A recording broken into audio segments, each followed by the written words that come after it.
And I am currently working as a tehsildar in Rajasthan. Okay. 3 घंटे 4 घंटे से बैठे हो, you are the last one to come. अच्छा। परेशान हो गए होंगे। तो ये कहा था, ये बताओ कि पूरे दिन में करते क्या हो सुबह से शाम तक। अच्छा। तो मैंने तो बता दिया एज ए स्टूडेंट की जो लाइफ होती है, पर उनका तहसीलदार हो तो क्या करते हो। हाँ, तो सर अगर बात करें, क्योंकि आपकी जर्नी भी काफी लंबी रही है या हाँ यूपीएससी में, तो सर आपकी स्ट्रेटजी कैसे रही और क्या आपने मेजर चेंजेस किए थे यहाँ तक पहुँचने के लिए? अच्छा। Because it's 70% I think luck, 30% hard work. Okay. तो हेलो सर, कैसे हैं आप? Good, perfectly okay fine sir. यार। हाँ सर, आपका इंटरव्यू कैसा रहा? Interview was lit, I would say it was good. Okay.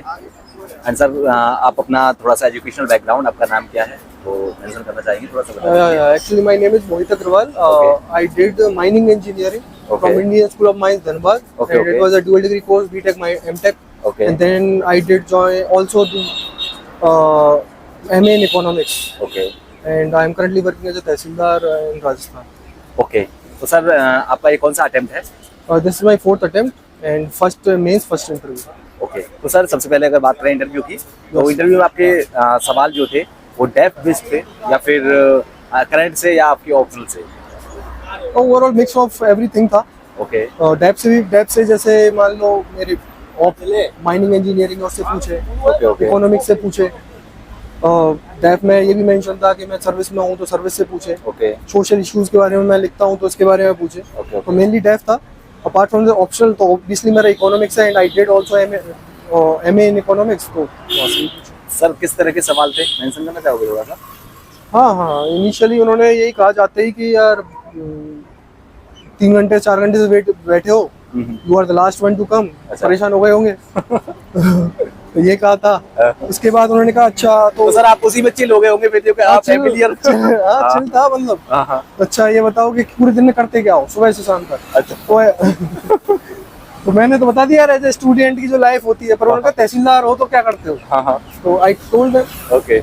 तो सर का तो बस इतना ही था। अच्छा। जो मेन चेयरमैन सर थे, बीबी सुरेन सर थे, and उनका तो यही था। ओके। फिर it was shifted to next Okay. Member and he asked question of economics कि भाई Okay. इंडिया एकदम से ग्रो कर रहा है तो क्यों कर रहा है, what are the reasons behind it, the Okay. Stock market and everything. Okay okay and उसी इकोनॉमिक्स पे ही चला था मेजरली। बाकी Okay. सर्विस से रिलेटेड भी एक दो क्वेश्चन पूछे थे। Actually I am not remembering. और सेम थर्ड नंबर के पास पास ऑन हुआ तो उन्होंने मेनली सर्विस से पूछा और माइनिंग इंजीनियरिंग से पूछा कि माइनिंग में Okay. डिजास्टर हुए या फिर सेफ्टी इशू है क्या है। एक चार डिजास्टर था उसके बारे में ओके ओके तो माइनिंग मेनली उनका फोकस था। अपार्ट फ्रॉम दैट एक सोशल इशू पूछा था।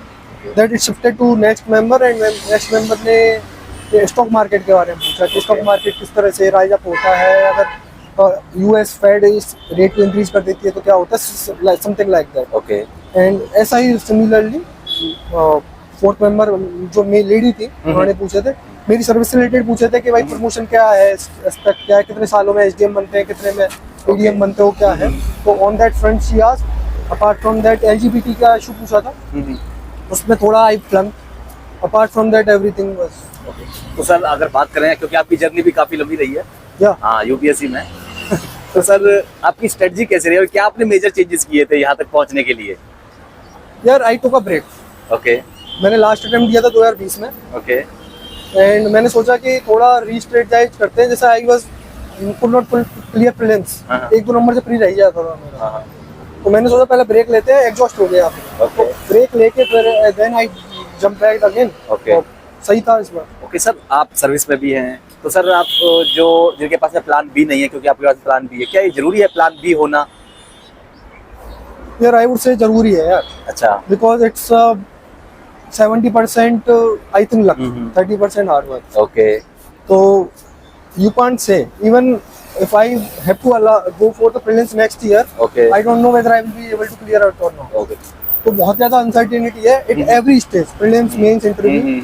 तो you can't give your productive life of your 20s है okay for this exam only, फिर कुछ नहीं बचता है। तो Okay. I would say कि थोड़ा कुछ ऑप्शन भी रहना चाहिए, कुछ कर लो, उसके बाद जंप इन करो इसमें, तो फिर कॉन्फिडेंस भी रहेगा, आंसर भी अच्छे आएंगे और may be you will select because of the जो मेंटल प्रेशर नहीं है वो नहीं रहेगा। तो सर इसका फर्क पड़ता है क्या, जब आपके पास जॉब नहीं थी उससे पहले भी आपने दिया था एग्जाम? हाँ, प्रेशर नहीं रहता है because you are now I am more financially stable हाँ एंड सोशली ऑल्सो।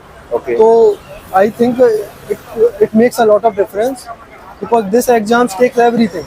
तो सर प्लान बी के बारे में कब से सोचना चाहिए कि एस्पिरेंट को? पर शुरू से ही मतलब if he is certain and he or she has a financial I think financial support and emotional support from the family, then okay, so you can directly jump into the service in this exam. And we know that around 30% students are the first timers. तो ऐसे भी बन सकते हो आप first timer अगर आपका support है तो. But if you don't have any financial economic and moral support ना, then you should not jump in directly and take second option, then only come back. तो सर प्रीलिम्स में आपकी strategy क्या रही थी प्रीलिम्स को क्रैक करने के लिए, सीसेट और जीएस दोनों में?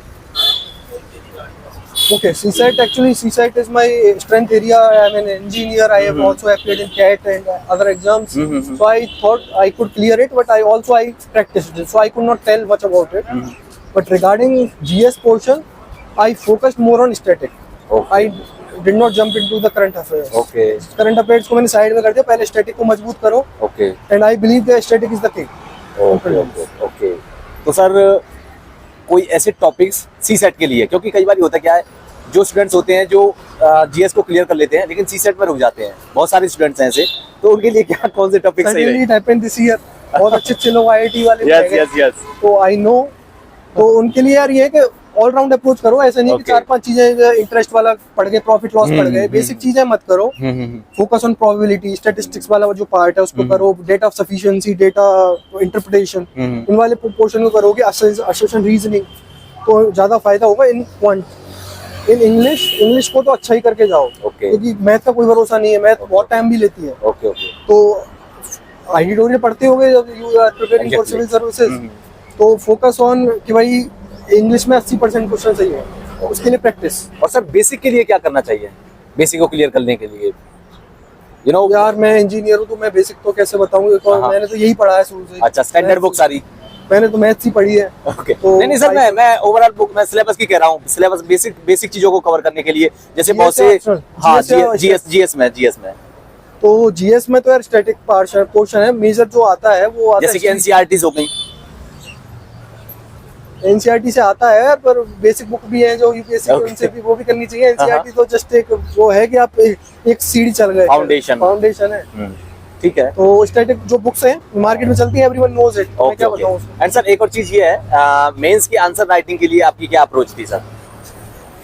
मेंस की आंसर राइटिंग यार मैं हर दिन 5 क्वेश्चन लिखता था प्री के बाद से. और फिक्स था कि भाई 10 नंबर का क्वेश्चन है तो 7 मिनट में लिखना ही लिखना है, 15 नंबर का क्वेश्चन है 10 मिनट में करना ही करना है. अच्छा. तो यही मैंने करा. टेस्ट सीरीज पे ज्यादा मैंने दिमाग दिया. तो सर टेस्ट सीरीज करनी चाहिए क्या, और कितनी करनी चाहिए? अब डिपेंड करता है ना आपको कैसे एफिशिएंसी होती है. मेरे लिए पढ़ना और लिखना. अच्छा. वो टेस्ट सीरीज के थ्रू पढ़ो तुम, जब वैसे पढ़ो. जैसे मैंने बहुत ज्यादा टेस्ट सीरीज नहीं करी. I focused on everyday writing. Fix time frame में लिखना है कि पेपर मेरा कंप्लीट हो जाना चाहिए. लास्ट में जरूर मैंने टेस्ट लिखे थे full length. Okay. But test series में क्या क्वेश्चन ये अजीब तरीके के पूछते हैं, तो उन पे ज्यादा फोकस ना करके आपको तो आंसर राइटिंग में चाहिए. तो सर आप सर्विस में भी है, सर्विस के साथ रहकर कोई अगर जॉब के साथ रहकर के तैयारी करना चाहे तो कैसे पॉसिबल, मैनेज कैसे करना चाहिए? बहुत डिफिकल्ट है भाई. It depends. देखो मैं आई एम फॉर्चुनेट एनफ. हां sir, I got the support of my seniors. My district collector, he supported me quite a lot. He gave me leaves and that's why I could prepare for. Okay. तो sir अगर जैसे कि job में रह करके तैयारी करें तो कैसे मैनेज किया जाए, टाइम को कैसे करा जाए? डिपेंड्स ऑन जॉब, कौन सा जॉब कर रहे हो. जैसे I am currently working as a tehsildar, तो मेरा तो 24 घंटे का काम है.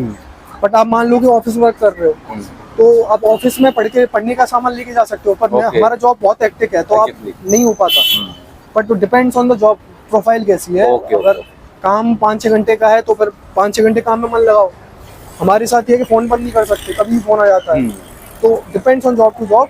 ओके सर, लास्ट सवाल. ओके सर, लास्ट सवाल ये है कि जो स्टूडेंट्स 2024 में अपीयर कर रहे हैं, बैठ रहे हैं एग्जाम में, उनको क्या अपना लास्ट मैसेज देना चाहेंगे, उनसे क्या कहना चाहेंगे, किस तरह से तैयारी करें? क्या मुझे भी लग रहा है कि 2024 में मेरे को भी होना पड़ेगा. नहीं, नो वन नोस. नहीं सर, आई विश कि आपका हो जाए. No one knows. Yes. And I have to prepare for prelims. Exactly. बाकी यार मैं तो यही कहूंगा कि प्री क्लियर करना है तो स्टैटिक पे ध्यान दो. ओके. पर प्री निकल जाएगा. तो करंट के पीछे भागोगे तो करंट तो वो होते ही नहीं है question solve. Okay. Focus on static, you will. Okay, thank you sir.